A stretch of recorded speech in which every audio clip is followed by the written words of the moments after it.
Buen día, bienvenidos a Comentarios al Evangelio del Domingo, en esta ocasión celebrando ya el tercer domingo del tiempo ordinario del ciclo B del año litúrgico en el que estamos leyendo el Evangelio de San Marcos. En esta ocasión escucharemos un trozo del capítulo 1, versículo 14 al 20. El texto dice lo siguiente: Después de que arrestaron a Juan el Bautista, Jesús se fue a Galilea para predicar el Evangelio de Dios y decía: Se ha cumplido el tiempo y el reino de Dios ya está cerca. Arrepiéntanse y crean en el Evangelio. Caminaba Jesús por la orilla del lago de Galilea cuando vio a Simón y a su hermano Andrés echando las redes en el lago, pues eran pescadores. Jesús les dijo: Síganme y haré de ustedes pescadores de hombres. Inmediatamente dejaron las redes y lo siguieron. Un poco más adelante vio a Santiago y a Juan, hijos de Zebedeo, que estaban en una barca remendando sus redes. Los llamó y ellos, dejando en la barca a su padre con los trabajadores, se fueron con Jesús. Palabra del Señor. Gloria a ti, Señor Jesús. Estimados hermanos, hemos reiniciado el tiempo ordinario, es decir, el tiempo en el que centramos nuestra atención en la vida pública de Jesús. Hay que recordar que la vida pública de Jesús comienza con aquel acontecimiento que marca el fin de su vida oculta, el bautismo, y da inicio a su vida pública. El domingo pasado escuchábamos cómo Juan el Bautista le dijo a sus discípulos: He ahí al Cordero de Dios. Y los discípulos se fueron detrás de Jesús. Buscaron conocerlo, buscaron entrar en comunión con él. Hoy escuchamos el primer pasaje en el que se nos habla de la predicación de Jesús en el Evangelio de San Marcos. Jesús esperaba una señal para iniciar su ministerio, su vida pública. Y esa señal fue el arresto de Juan el Bautista. Precisamente dice el Evangelio de San Marcos: después de que arrestaron a Juan el Bautista, Jesús se fue a Galilea para predicar el Evangelio de Dios. Esa es la señal que estaba esperando Jesús para comenzar su ministerio. Juan el Bautista desaparece y Jesús entra en escena. El precursor ha cumplido su misión y ahora viene el actuar del Mesías. Y entonces Jesús comienza su predicación diciendo: Se ha cumplido el tiempo. El tiempo que no es el tiempo que nosotros contamos con un reloj. Se ha cumplido el tiempo significa el tiempo de la salvación. En griego hay dos maneras de hablar del tiempo: Chronos, que es el tiempo que nosotros vivimos, y Kairos, que es el tiempo de gracia, el tiempo de salvación.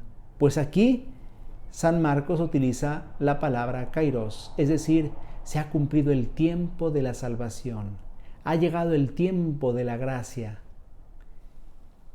Y el reino de Dios ya está cerca, dice Jesús. Algunos otros traducirían: el reino de Dios se ha acercado, porque el reino de Dios no es una cosa, es una persona. El reino de Dios es Jesús. El reino de Dios es la presencia de Dios en el mundo. Pero no es una presencia que esté flotando en los aires. Es el mismo Hijo de Dios en persona. Por eso el reino de Dios se ha acercado. El reino de Dios está entre nosotros, porque el reino de Dios es Jesús. El reino de Dios, por tanto, no es algo, sino alguien. Y Jesús dice: si el reino de Dios se ha acercado, si el reino de Dios está cerca, arrepiéntanse y crean en el Evangelio. Es decir, la cercanía del reino de Dios en nuestra vida nos exige conversión, nos exige cambio de vida, nos exige cambiar de criterios, de forma de pensar, de valores. Esto es lo que significa arrepentirse y convertirse, dejar atrás nuestra vida anterior, nuestra vida que puede haber estado atada a los vicios, a las pasiones, a las tentaciones y a los pecados de este mundo, y vivir una vida conforme a la voluntad de Dios, conforme a las enseñanzas de Cristo. Por eso dice el Señor, y conviértanse, arrepiéntanse y crean en el Evangelio, creer en el Evangelio, creer en la buena nueva, en la buena noticia. ¿Y cuál es la buena noticia? La que Jesús nos trae, que Dios se ha acercado, que Dios ha venido a habitar entre nosotros. Evidentemente, luego los discípulos, con el paso del tiempo, entenderán que la buena noticia, el Evangelio, es Cristo mismo, es su persona, su mensaje, sobre todo los acontecimientos más importantes de su vida, su pasión, su muerte y su resurrección. Ese es el Evangelio.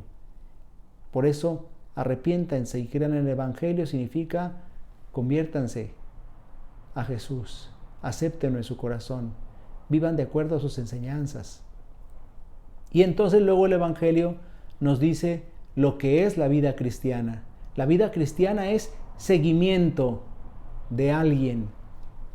A veces pensamos que ser cristiano es tener conceptos claros, tener doctrina clara.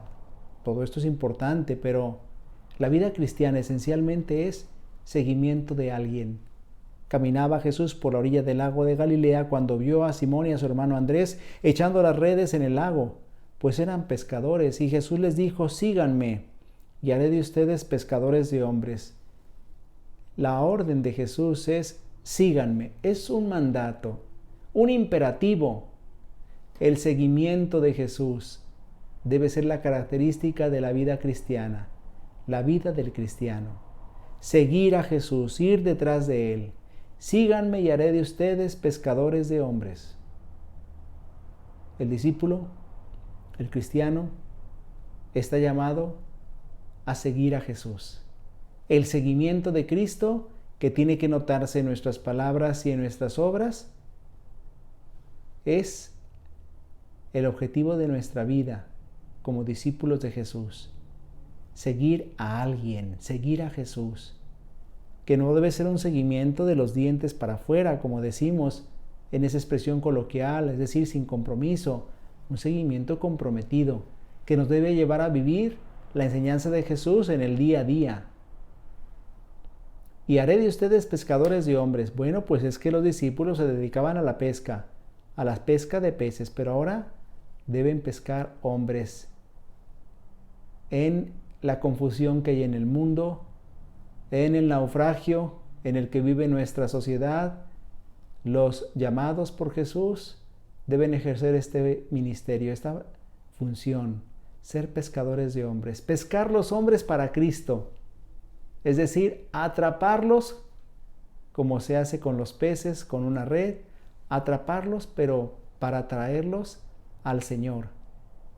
Esa es la función del discípulo de Cristo, esa es la función del que es llamado a ser otro Cristo en la tierra, porque el cristiano está llamado a hacer eso.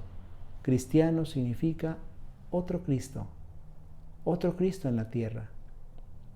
Un poco más adelante vio a Santiago y a Juan, hijos de Zebedeo, que estaban en una barca remendando sus redes, los llamó, y ellos, dejando en la barca a su padre con los trabajadores, se fueron con Jesús.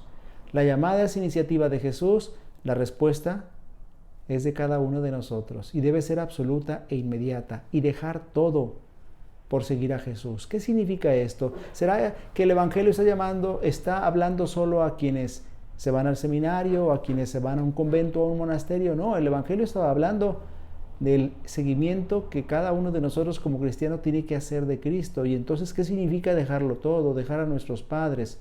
Bueno, significa poner a Cristo en el centro de nuestra vida. Él tiene prioridad. Las exigencias del Señor deben ser lo más importante de nuestra vida. Y todo lo demás debe estar supeditado a esto. Hoy, en este tercer domingo del tiempo ordinario, celebramos el domingo de la palabra de Dios. Por eso tenemos aquí la Sagrada Escritura. El Papa Francisco ha querido instituir el domingo de la palabra de Dios. Y lo ha instituido precisamente en el tercer domingo del tiempo ordinario, porque quiere que en este domingo la palabra de Dios sea exaltada, sea valorizada. Dentro del octavario de oración por la unidad de los cristianos, La palabra de Dios nos une a los que confesamos a Cristo. La palabra de Dios es poderosa, como escuchamos en el Evangelio, porque a la palabra de Jesús, la respuesta de los discípulos no se dejó esperar, porque la palabra de Dios es poderosa, la palabra de Dios nos cambia la vida. ¿Se dieron ustedes cuenta cuál es la primera palabra que Jesús pronuncia para los discípulos y para todo cristiano? Evangelio. Conviértanse y crean en el Evangelio, pues será la última palabra que Jesús pronuncie cuando le dice a sus discípulos: vayan por todo el mundo y anuncien el Evangelio. El Evangelio debe ser entonces alimento para nuestra vida. La palabra de Dios tiene que convertirse en el alimento para la vida del cristiano junto con la Eucaristía. No lo olvidemos. Desgraciadamente, hace unos días decía el arzobispo primado de Portugal: somos muchos católicos analfabetos de la palabra de Dios, porque no la conocemos y a veces no nos interesa conocerla. Qué tristeza, qué lamentable. Qué importante ahora que tenemos tantos recursos a nuestra disposición, sobre todo en estas circunstancias que nos tocó vivir, descubrir que tenemos acceso a la palabra de Dios a través de Internet, acceso a cursos bíblicos a través de Internet, que podemos estudiar la palabra de Dios más fácilmente ahora que antes. Por tanto, no hay excusa para quienes se sustraen a este deber del cristiano, que es conocer la palabra de Dios, estudiar la palabra de Dios, meditar la palabra de Dios para enamorarse de la palabra de Dios y para ponerla en práctica. Que el Señor nos ayude pues a comprender el mensaje que este domingo la Iglesia nos ofrece.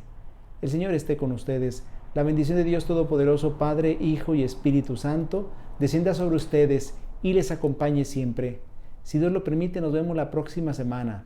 Que tengan un feliz día del Señor, feliz domingo de la palabra de Dios.